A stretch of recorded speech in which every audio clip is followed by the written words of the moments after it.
Di tengah era global yang semakin terbuka, dominasi bahasa asing tak hanya merajai industri dan teknologi, namun juga menyusup ke bahasa sehari-hari.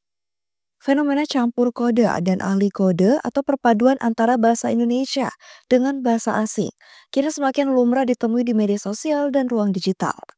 Juga tak ada aturan hukum yang melarang pencampuran bahasa itu, sehingga kesadaran akan penggunaan bahasa Indonesia yang tepat kini menjadi tantangan. Kondisi tersebut mendorong digelarnya seminar literasi digital Arupa, Anak Ruang Publik Anti Dominasi Bahasa Asing.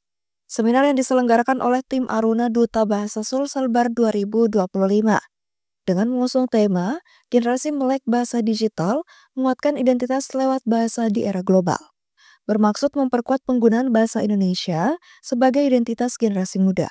Jadi tim Aruna ini merupakan salah satu kelompok dari Duta Bahasa Sulawesi Selatan dan Sulawesi Barat tahun 2025 yang baru terpilih.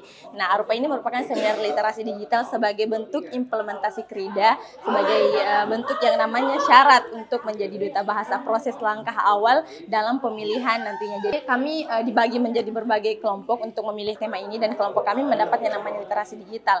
Alasan kami mengangkat yang namanya literasi digital karena kami melihat maraknya penggunaan media sosial dan percampuran antara bahasa asing dan juga bahasa Indonesia. Oleh karenanya kita sebagai generasi muda untuk lebih sadar lagi penggunaan bahasa Indonesia, mengutamakan bahasa Indonesia, melestarikan bahasa daerah dan menguasai bahasa asing di lingkungan sehari-hari. Selain bersifat edukatif, seminar ini juga mendorong aksi nyata penggunaan bahasa Indonesia yang lebih kuat dan bergengsi, terutama di media digital. Dari memulai kebiasaan menggunakan padanan Indonesia di media sosial, hingga memanfaatkan aplikasi Kamus Besar Bahasa Indonesia atau disingkat KBBI dalam kehidupan sehari-hari.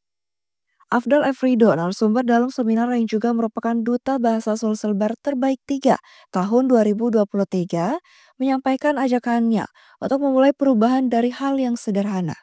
Jadi intinya adalah mari kita gunakan bahasa Indonesia yang baik dan benar sebagaimana yang telah ditetapkan oleh Kamus Besar kita, Kamus Besar Bahasa Indonesia, dan tentunya mencari istilah-istilah asing yang telah dimuat oleh pasti padanan istilah yang mungkin akan terdengar lebih bagus dan lebih bermartabat. Dalam seminar ini juga ditekankan jika bahasa Indonesia adalah wujud jati diri bangsa. Di tengah serbuan tren global dan kebiasaan digital, bahasa ibu perlu dijaga, bukan untuk menolak asing, tetapi untuk tidak kehilangan akar sendiri.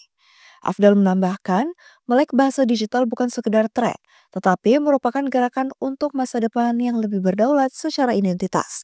Ade Putri Raja, Rizka Fraja, Unhas TV.